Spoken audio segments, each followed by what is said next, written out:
FM 101.9, martes de 15 a 16 horas, comienza Prohibido Olvidar con Pablo Aceto, Fede Garrido en la operación técnica y quien te habla, Gloria Álvarez.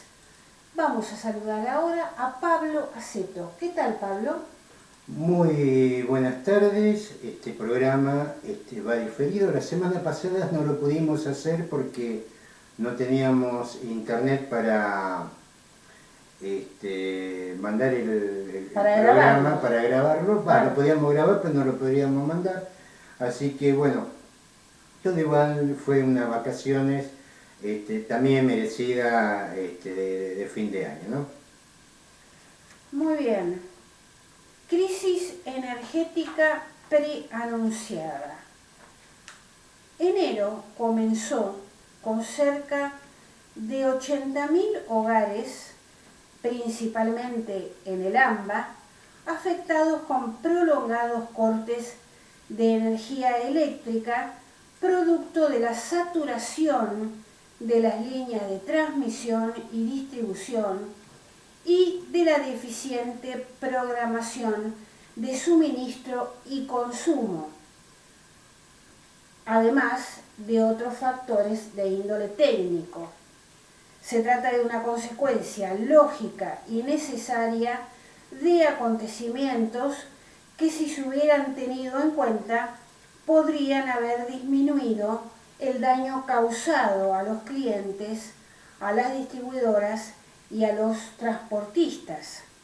Además, se debió considerar el pronóstico de temperaturas cercanas a los 40 grados y las tradicionales reuniones familiares de fin de año. Claramente de lo que se está hablando es de falta de inversión. Digamos, esto no solamente es algo que pasa en Cava, bueno, también está un informe de Mar del Plata, sí. Encima esperando una semana de máximo calor ambiente, ¿no? Sí, porque sí. se prevé grandes temperaturas para el próximo, para esta semana, Sí. para mañana, especialmente en nuestra región, jueves, viernes y sábado. Para todo el centro del país.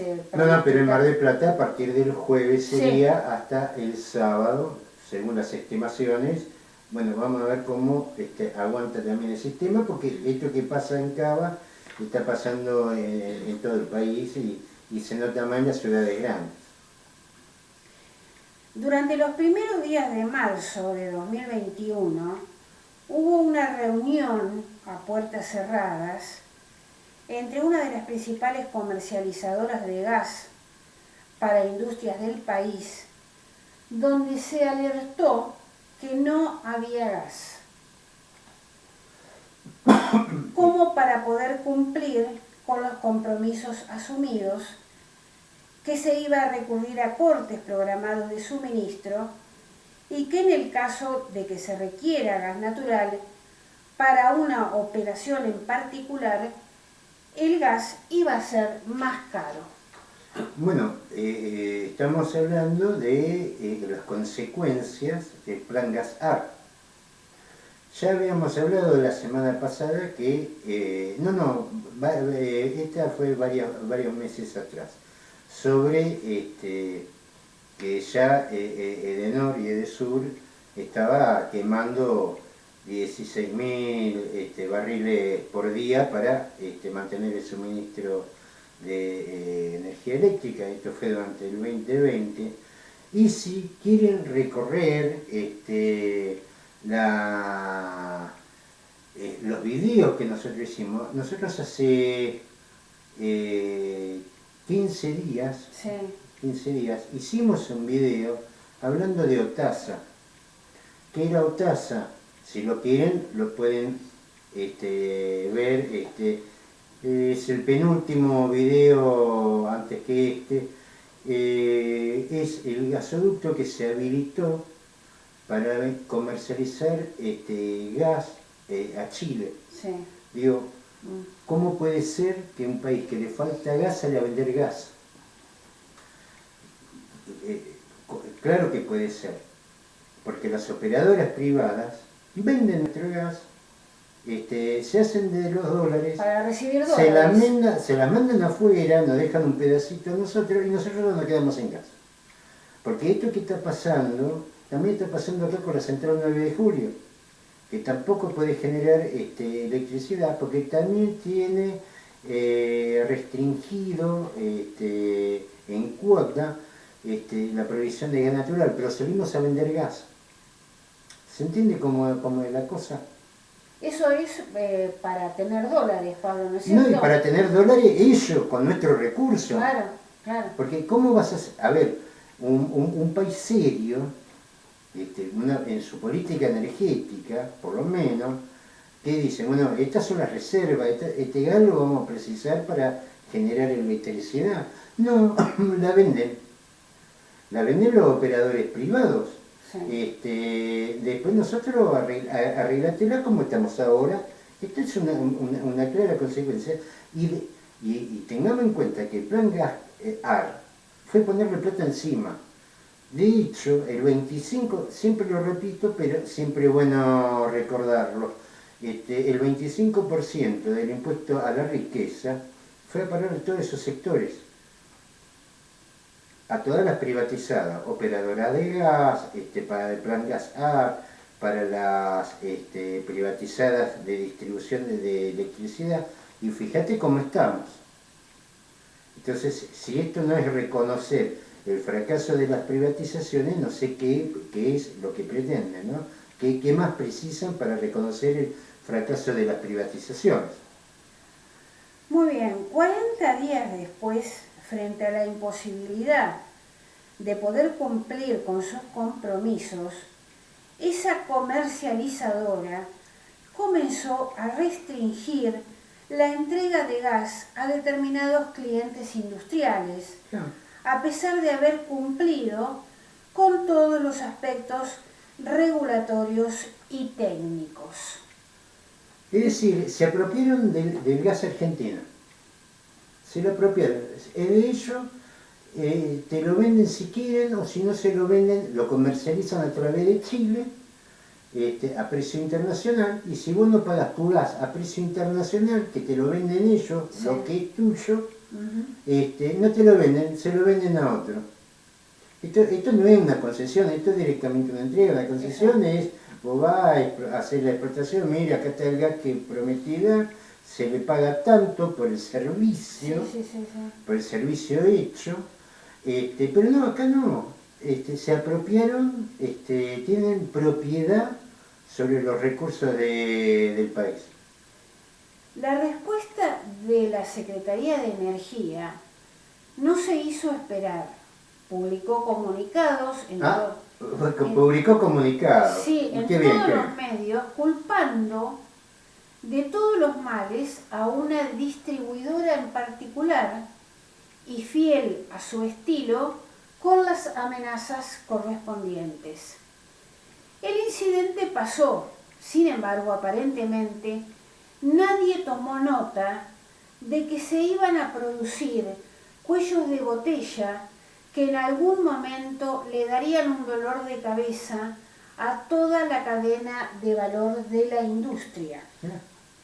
Además, las tarifas de transporte de gas están congeladas desde hace 3 años y las de distribución de gas natural y de energía eléctrica para el AMBA también están congeladas desde hace 3 años. Pero lo que no dicen es que, por ejemplo, el gasoducto que va, que sale de Vaca Muerta, por un convenio del 2016, bien digo, la inversión la hizo el ANSES, 800 millones de dólares. Para el gasoducto. Para, digamos, el ANSES que paga jubilaciones, sí, que sabemos que paga, anda haciendo gasoductos ¿para qué? Para que las comercializadoras decidan vendernos o no nuestro gas. ¿Se entiende el disparate, no? Se entiende lo que es ¿por qué razón los jubilados cobran poco? ¿Viste? Eso fue del 2016, estamos hablando, estaba Cristina. Claro. En 2016 Sí, sí, estaba sí, Cristina. Así que, bueno, esto es claro. Las distribuidoras, por su parte, solo obtuvieron un pequeño reconocimiento del valor agregado que no alcanzaba para pagar los gastos mínimos para el mantenimiento de las redes. Bueno, pasamos ahora al plan Gas-AR. Ajá. En un escenario tan complejo, la Secretaría de Energía decidió poner en marcha el plan Gas-AR en noviembre de 2020.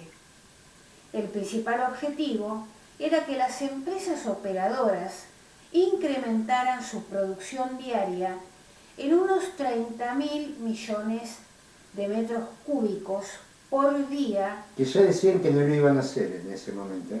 Pero te digo, el subsidio lo cobraron. En un plazo de 4 años, con la excusa de generar un ahorro fiscal de 2.500 millones de dólares y de divisas de 9.200 millones de dólares. La idea apuntaba principalmente a las empresas que operan en vaca muerta.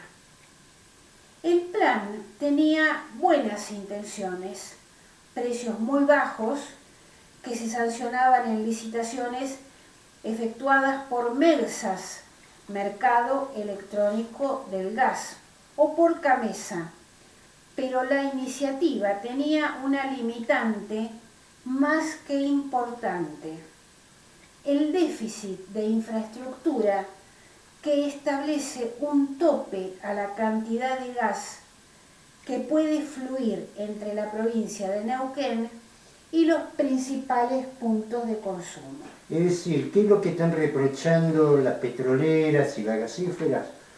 Que el ANSES no puso más plata para invertir Para en la más infraestructura para ellos. claro. Porque, a ver, ¿a quién le están reclamando infraestructura? ¿Quiénes son los inversores privados?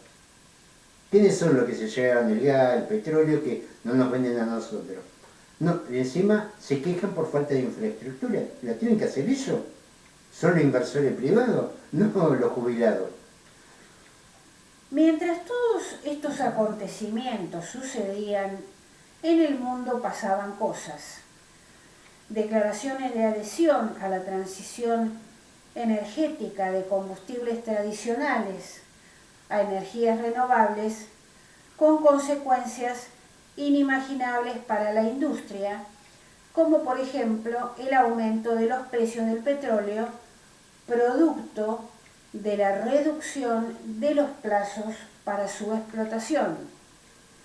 Más importante aún, el aumento del costo del gas natural licuado, entre otros aspectos que tendrían que haber sido previstos por las actuales autoridades. En Argentina, lo que es la política de energías alternativas, tuvieron las dos el mismo defecto, la corrupción. De hecho, este mismo modelo que está fracasando acá de energías renovables, por decir algo, porque lo que uno ve es muy poco, resulta que en Europa pasó exactamente lo mismo, porque tampoco llegaron, primero, la explicación de ello es por una razón geopolítica, geoeconómica, no sé cuál es la razón acá, pero en definitiva, el operador privado han fracasado en los dos continentes. En la Argentina, que prácticamente es como el tamaño de Europa, y en Europa mismo. Esto se está viendo claro. Es decir, han hecho de todo un negocio donde te presentan cartón pintado. A ese cartón pintado se le adjudica mucho fondo, pero resulta que el cartón pintado después no te genera electricidad. Y eso es lo que está viviendo Europa ahora y lo que estamos viviendo nosotros ahora. Para sumar un poco más de confusión e incertidumbre a la industria, se quiso sancionar una ley de incentivos a la producción de hidrocarburos. Exactamente. Sin el consenso de los principales actores de la industria, sin el de las provincias productoras y sin el de los sindicatos. ¿Qué podía salir mal? Todo. Es más, te digo, fue un senador kirchnerista el que lo volteó. Que eso un poco también va relacionado con las explotaciones offshore en Mar del Plata, Sí.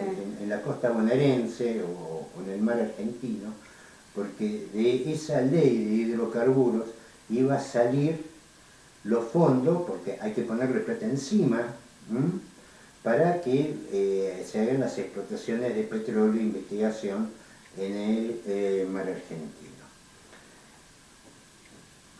Cuando uno habla de las privatizaciones no solamente nos perjudica porque hemos perdido el control de un recurso estratégico, hemos perdido el control de las políticas energéticas. Acá cada uno hace lo que quiere, lo estamos escuchando.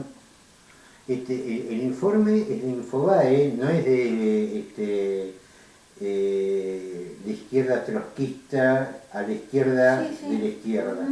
Infobae esto, que es un informe que nosotros lo utilizamos porque la verdad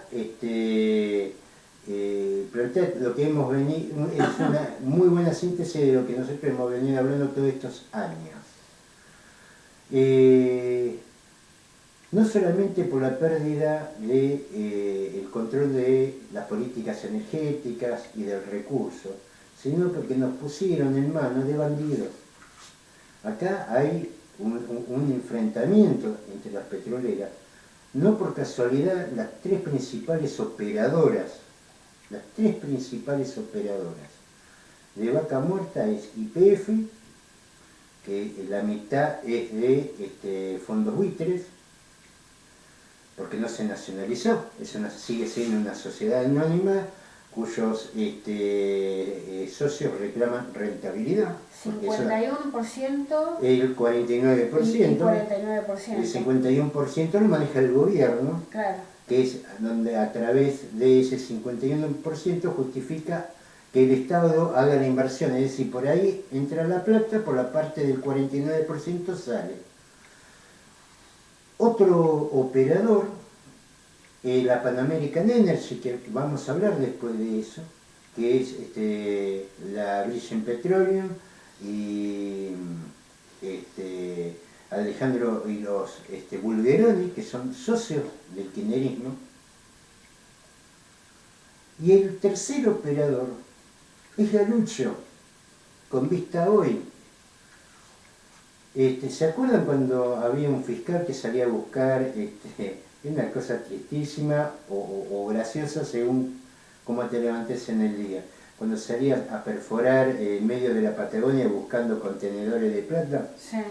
Bueno, Galucho que era empleado de YPF, era un CEO, un funcionario de YPF, fue a México a convencer a los inversores el tema que la legislación mexicana permite ocultar el origen de los fondos, quiénes son los que pusieron la plata. Bueno, fue Galucho, ya los convenció y se trajo 800 millones de dólares, que es lo que puso a funcionar Vista Oil, que hoy es la tercera operadora. O sea, con esa plata se puso a funcionar Ese, su petrolera. Exactamente, de golpe era empresario el tipo, Claro. ¿no? Fue a México, se ve que el hombre tenía buena labia, mientras acá en el sur, digo, yo el que quiera entender que lo entienda, ¿eh?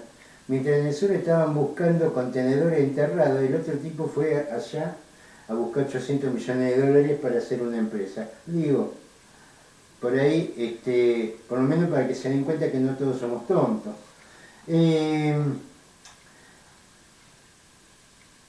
Cae la ley de hidrocarburos. Evidentemente hay una pelea de lobbies entre las los distintos grupos petroleros. Hay acá un sector que se quiere quedar con la torta, o por lo menos con ese espacio que les permite negociar subsidios del Estado Nacional, por un lado, con los otros sectores. Por eso es que también el kirchnerismo está dividido en porque la pelea es entre los mismos sectores del gobierno.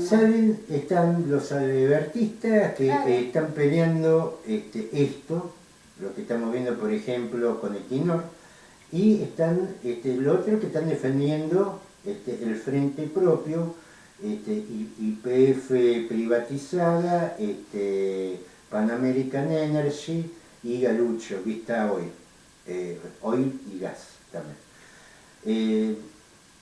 Por eso, que a uno también le llama la atención, ¿por qué razón ahora hay plata para hacer las exploraciones en el mar argentino si se había caído la ley de hidrocarburos? Sencillamente porque no se aprobó el presupuesto. A una semana, con cara de yo no fui, Alberto Fernández firma la prórroga del presupuesto anterior. ¿Cuál es la inflación que tiene? Todavía no tenemos la inflación de diciembre, pero estamos hablando de una inflación del 50%. Quiere decir que está recaudando mucho más de lo que la expectativa que se tenía a principios del 2001. Entonces hay plata que no está afectada y ellos la pueden usar con libertad. Es decir, la plata que no consiguieron a través de la ley de hidrocarburos, la consiguen con un presupuesto subvaluado del 2021. Entonces, eso de que, mirá lo que dijo, ¿cómo se llama este chico Kirchner? Máximo, sí, que nos ofendió a todos y por eso no le... Todo macana. El gobierno no quería presupuesto. No quería presupuesto porque utilizando un presupuesto viejo, devaluado en un 50%, iba a tener fondos que no están afectados y lo pueden manejar libremente. Digo, otra cosa también para que no nos crean que somos tontos. Algunos no damos cuenta cómo son las cosas. Y entonces sale esto acá. Y por eso sale lo de las petroleras, la exploración petrolera en las costas bonaerenses, porque ahora sí hay fondos. El gobierno perdió las PASO, luego quedó golpeado en las elecciones de medio término y la ley, como decía vos Pablo, quedó cajoneada para ser modificada y sancionada en algún momento del corriente año. No, pero la ley de hidrocarburos cayó antes de las PASO. ¿Fue antes de las PASO? Fue antes de las PASO que no macaneo. Porque aparte lo dimos en informe acá. Bueno, dejamos... Bueno, está bien, está bien. Para resumir, no hay un sendero de precios, no existe la previsibilidad de un marco regulatorio estable y como frutilla de este postre explosivo, se anunció la construcción de un nuevo gasoducto denominado Presidente Néstor Kirchner, que según el proyecto uniría las localidades de Tratayén con Saliqueló y de ahí a San Jerónimo, donde se conectaría con un ducto para exportar gas a Brasil. Bueno, y entonces, ¿qué hacemos con el gas que nos falta? Claro. ¿Se dan cuenta cómo es el negocio, no? Utilizan el recurso nuestro, lo venden y nosotros estamos sin gas. Tenemos ¿cuántos usuarios en Edesur? 80.000 usuarios que no tienen electricidad. No tienen luz. Porque, entre otras cosas, tampoco tiene provisión de gas para la generación. Mar del Plata no tiene electricidad para obras sanitarias, eso también lo vamos a hablar. Y resulta que acá es todo para vender.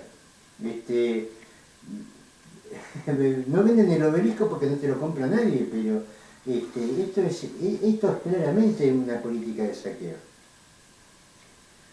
Claro que el estudio de impacto ambiental no existe, no hay contratos y por sobre todo no hay financiamiento. Nuevamente pregunto, se dice el autor de la nota, ¿qué puede salir mal? No, el financiamiento ahora va a salir, vamos a ver cómo lo manejan también, porque son también aparte especiales para estrellar la cabecita, pero el financiamiento va a salir de presupuesto subvaluado, porque van a querer venderle gas a Brasil, porque se quieren hacer de los dólares, lo quieren reventar el recurso. Bueno, así es como se llegó a un nefasto fin de año, con miles de personas sin suministro eléctrico. Lo más fácil es echarle la culpa a Edenor o a Edesur, que en definitiva son la cara visible de esta situación. Después de todo, este caos se veía venir, solo era cuestión de tiempo. El inicio del verano puso de relieve los errores cometidos. La ausencia de previsión provoca la falta de suministro de energía que continuará durante todo el año. Como dijimos en Infobae, digamos, Edenor y Edesur no son testigos casuales de esta situación. No, son parte del problema. Son parte del problema, sí. Porque que el sistema de transmisión y distribución no funcione no es culpa de las petroleras. De Claro. Las petroleras tienen otras culpas que ya la hablamos. Pero también está el tema de lo que son las privatizadas distribuidoras, como el caso de EDEA de Mar del Plata, que me parece que tenemos algo. Bueno, OSEBA, cómplice de EDEA, con el objetivo de mantener la ganancia de la empresa. OSEBA es el órgano de control de la provincia. De la energía. De la hagamos esta aclaración.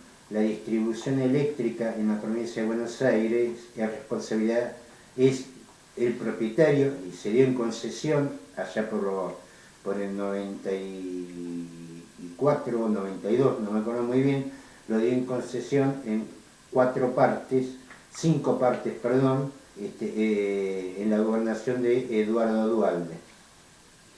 Bueno, estamos acá en Mar del Plata, transcurridos 2 años del congelamiento de tarifas e ingresando al tercero, con la curva de las inversiones descendiendo y falta también de las mismas, el sistema comienza a producir cortes del servicio eléctrico. Las empresas pugnan por un subsidio estatal y los usuarios padecen la falta de energía, que se refleja en falta de iluminación, de agua potable y alumbrado público, que se prestan a través de la Municipalidad de General Pueyrredón. Con EDEA estamos peor de lo que pudiéramos imaginar, dijo un importante funcionario, no dice el nombre. El objetivo privilegia mantener la rentabilidad de la empresa y los costos se reducen a la mínima expresión. Las unidades en las guardias, como la de dotación y capacitación de personal precarizado y tercerizado. Cuando está hablando de bajar los costos, estamos hablando de bajar la calidad del servicio, claro. Estamos hablando de bajar la calidad de la seguridad, estamos hablando de, por ejemplo, si no hay electricidad para que obra sanitaria pueda bombear agua, se le corta. Y estamos hablando también de lo que es la precarización del trabajo, lo cual también genera otros inconvenientes que también se vuelcan o se proyectan a el servicio. Con 2 camionetas por turno, con hidroelevador y 4 operarios, enfrentan la totalidad de guardias, que explota cuando sucede un temporal de relativa magnitud. imposible de llegar a miles de usuarios que pueden llegar a 1.000.000 en enero. Obras Sanitarias sufre las consecuencias. Sus pozos de servicio salen de funcionamiento y luego la recuperación es lenta. Llegan cientos de miles de turistas, se llenan piletas de natación, se mantienen las temperaturas en el orden de los 30 grados o más y la demanda se ubica en el peor de los escenarios. La inversión es cero y OSEBA, que es el organismo de control, como dijimos, tampoco tiene respuestas ni explicaciones. Es una noticia que se agrava año a año, dijo el secretario de Luz y Fuerza, Sebastián Farías. El control del organismo, el control eléctrico de Buenos Aires brilla por su ausencia y los efectos arrastres que producen los servicios municipales no aparece en la agenda de gestión del intendente Montenegro. Ni tampoco de los opositores, vamos a decir. Sí, no, es verdad. A nadie le interesa aparecer. Bien, el día, recordemos, el día del 24 de diciembre, el día de Navidad, que se produjo un temporal de viento y lluvia que afectó a Mar del Plata y zonas cercanas, generó que varios barrios se quedaran sin servicio eléctrico. Y además de eso, salieron de servicio 6 pozos del Acueducto Sur, que alimentan el servicio de agua potable de OCE. También dejaron de funcionar 6 distribuidores de media tensión y en varios barrios se quedaron sin servicio durante varias horas sobre la ruta 11, Santa Clara, Miramar, barrios de la ruta 226, Sierra de los Padres, Parque Luro. Esto lo agregó Farías, secretario general de Luz y Fuerza Mar del Plata. El objetivo de IDEA es garantizar nada más y nada menos que la rentabilidad de la empresa, pero achicando plantel, precarizando el trabajo y sin inversión.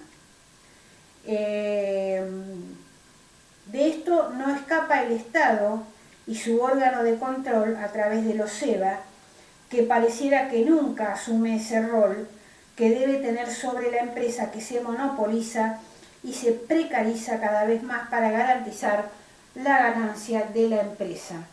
Lo único que tiene en su horizonte es garantizar la tasa de ganancia, que tiene 2 maneras de recaudar: el bolsillo de los usuarios y los subsidios del Estado.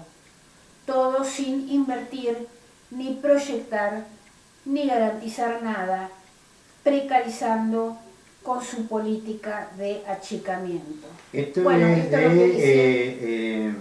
MDP hoy, ¿no? Esto es La firma de Jorge Elías Gómez ahí. No, es el retrato de hoy que reproduce una nota de Jorge Elías Gómez que es MDP hoy. Bien, estas son palabras de Farías, que es el secretario general de Luz y Fuerza. Bueno, explicando. Bueno, esta nota la vas a encontrar, como también en Cazador de Noticias, la vas a encontrar en el retrato de hoy, en MDP hoy, de Avellaneda y Jorge Elías Gómez, y la de Cazador de Rubén Ferrari, a quien mandamos un saludo, y son los pocos medios que difunden estas cuestiones. Muy bien, Pablo, vamos a pasar rápidamente a tu columna que se llama ¿Por qué desconfiamos de las petroleras y de los ingenieros? Primero vamos a hacer un pequeño comentario. Esto es en relación con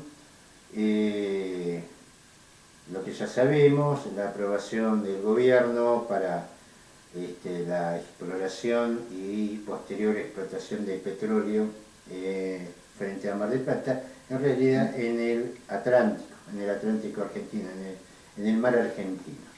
Entre ellos el Frente Bonaerense, por supuesto.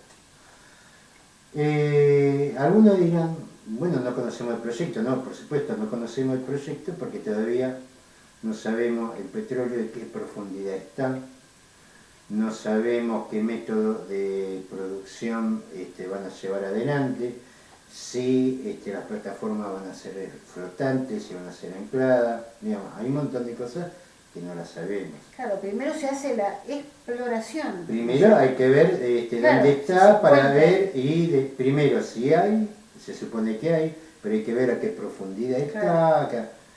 Y he visto, hemos notado, que incluso a favor de que no se instalen las petroleras, se está largando mucha información, yo le llamo información falopa, que es para que la gente la tome y después quede en ridículo, y quede en ridículo la causa. ¿Por ejemplo?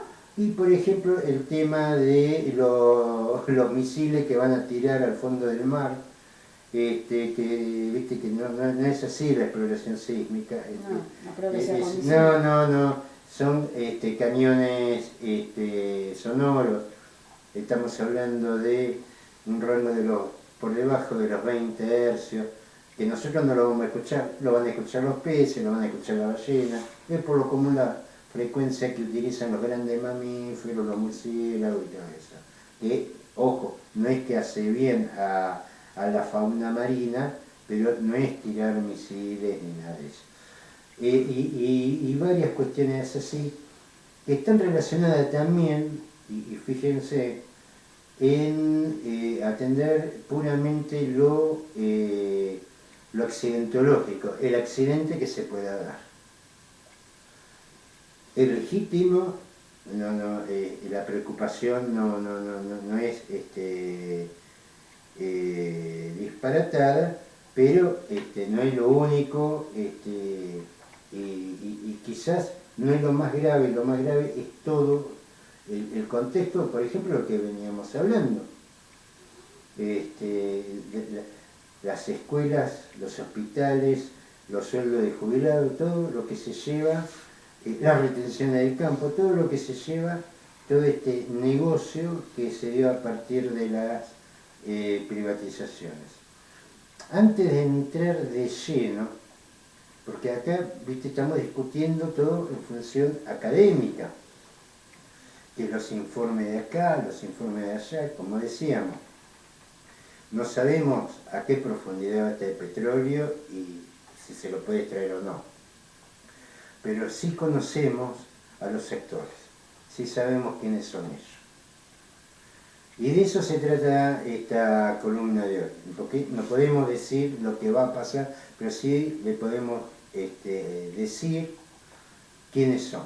Y vamos a comenzar con un pequeño audio que es una recopilación de lo que, entiendan esto, las promesas, porque toda esta gente viene prometiendo dinero, trabajo, prosperidad.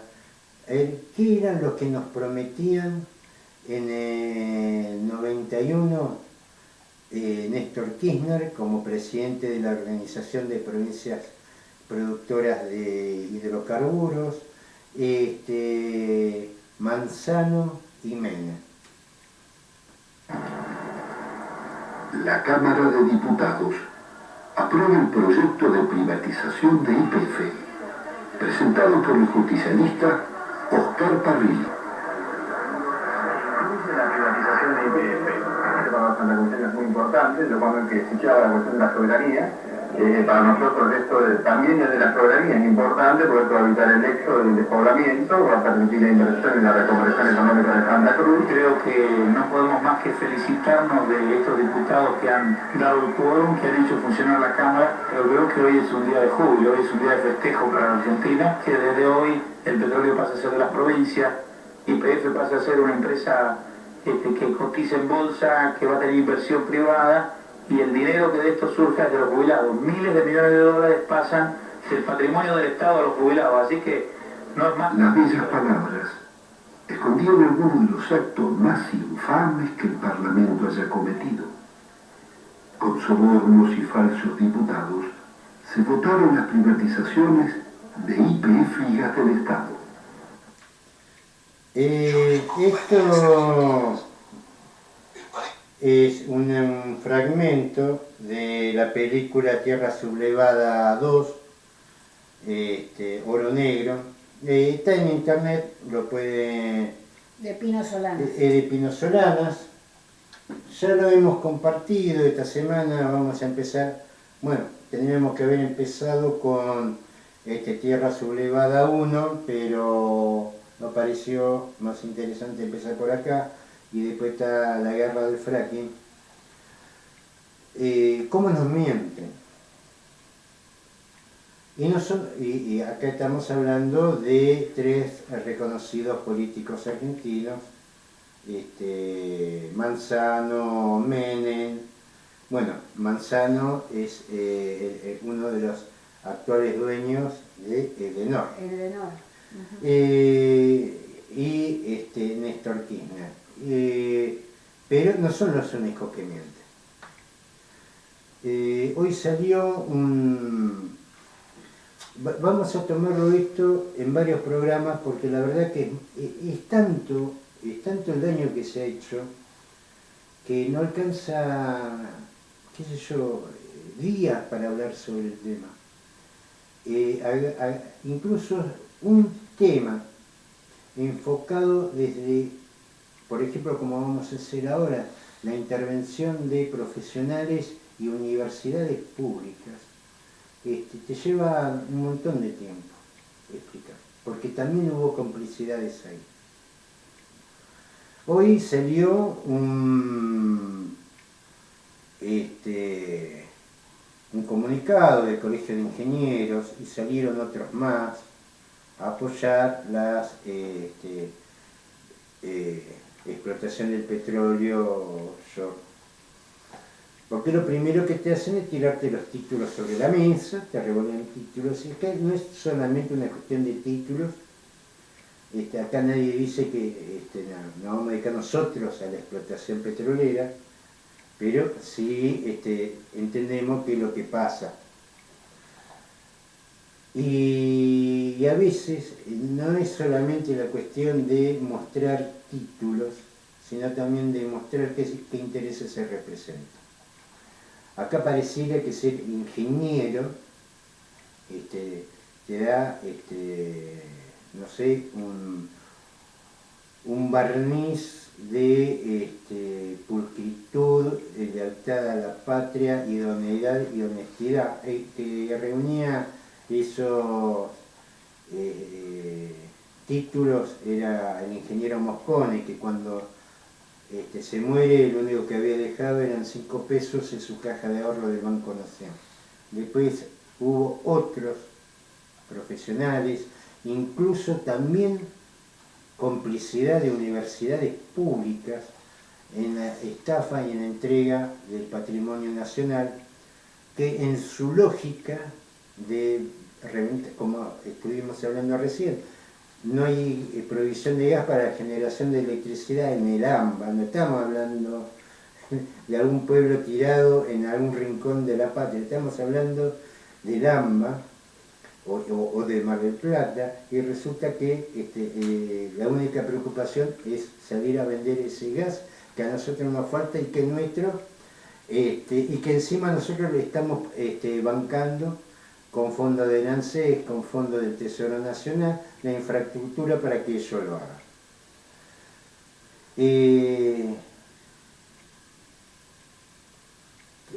Lo importante de esto es también entender la red de complicidades que se da. El fragmento que pasamos era en relación de lo que fue la venta de la malventa por ganancias ridículas. Las compraron con bonos de la deuda externa argentina que estaban al 15% de su valor nominal. Así entregamos los recursos del país. Pero después hubo otro. otra gran entrega, que es la del principal yacimiento, que no es, esto ya lo habíamos hablado una vez, lo volvemos a repetir, Cerro Dragón. Cerro Dragón fue la principal exportadora de crudo de los últimos 20 años, mucho más que lo que pudo haber proyectado Vaca Muerta. Me podrán decir que Vaca Muerta es el futuro, pero el presente ya lo entregamos.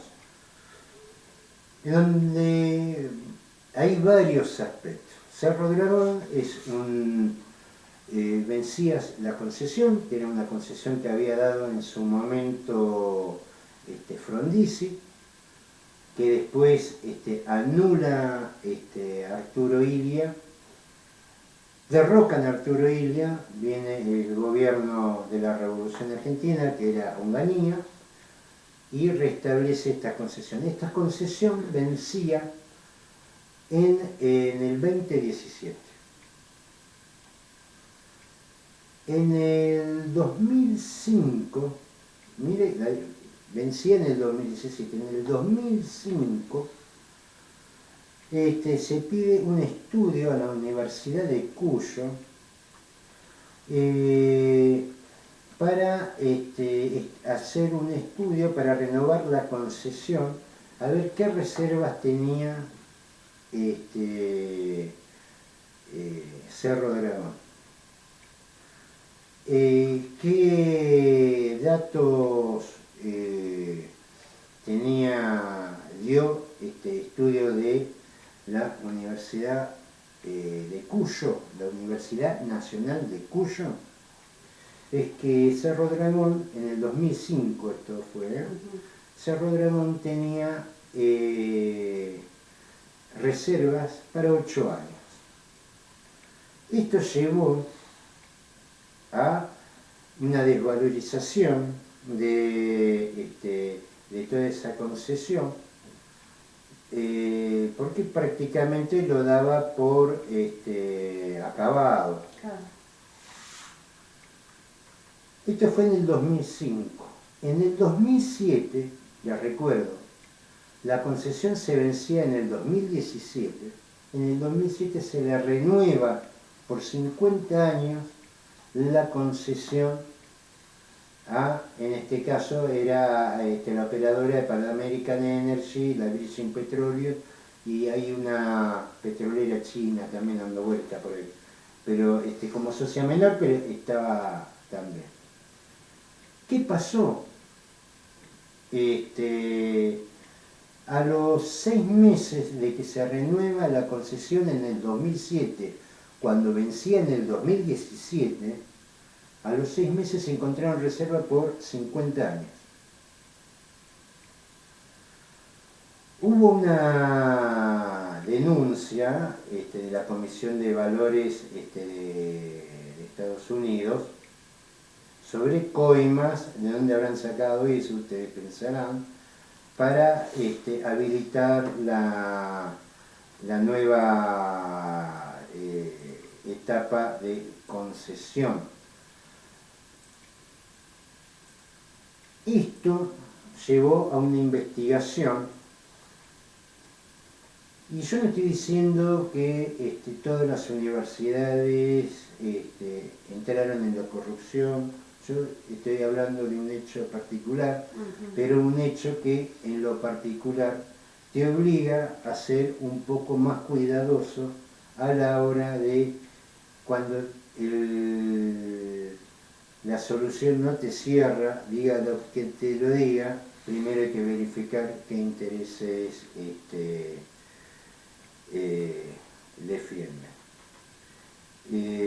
La investigación, que empezó por una denuncia en la Comisión de Valores, oficina norteamericana que controla la maniobra financiera.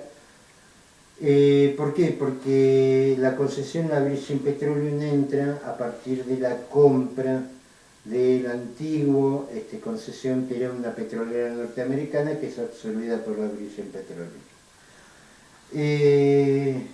Entonces, lo primero que entre la coima a 20 legisladores provinciales, que son los que fueron acusados por recibir coimas. Nunca fue acusada la Pan American Energy, por ejemplo, que es la que se supone que la pagó. Bueno, la de diputados, se la hago cortita, salieron exonerados de culpa y cargo.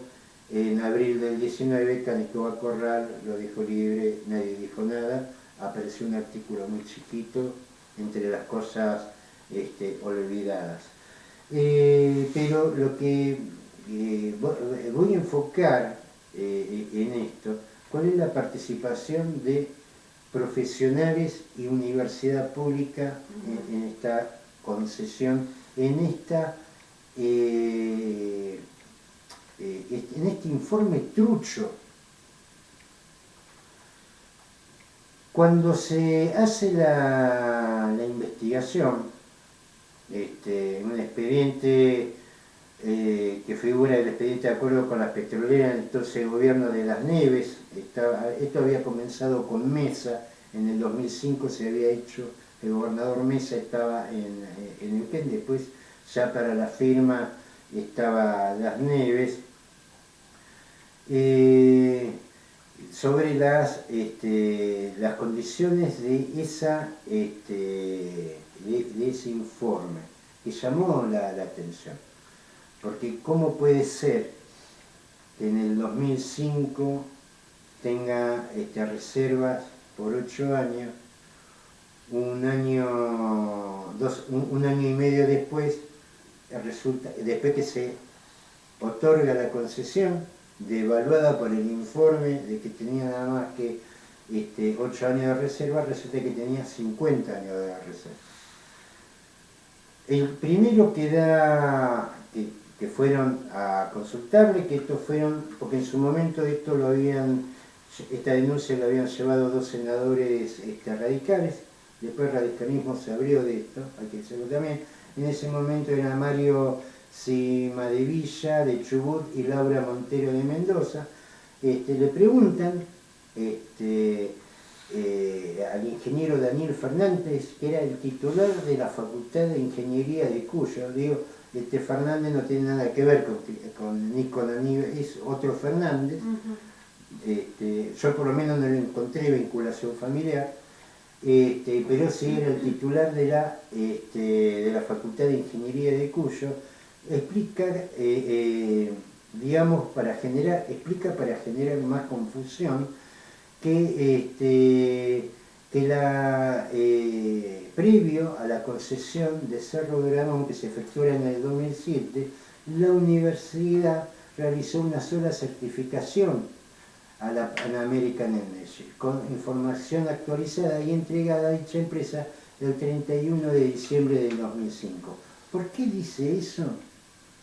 ¿Por qué? Porque fue la manera que tuvo la Universidad de Cuyo, porque también se había hablado que se había truchado ese informe, lo cual no es cierto, porque la misma estaba firmada por el decano, hoja por hoja, de dicho informe, con lo cual queda claro que no era un informe trucho, era el informe que había lanzado la Universidad de Cuyo.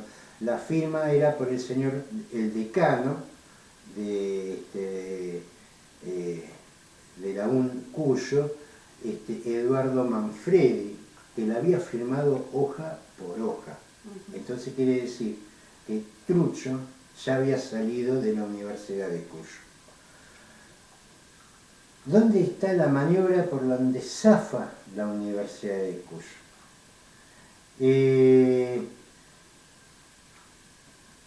Desde la Secretaría, y ahí entra en juego no solamente la legislatura de Neuquén, como el gobernador Mesa y Las Neves después, sino que acá se involucra directamente el Estado Nacional.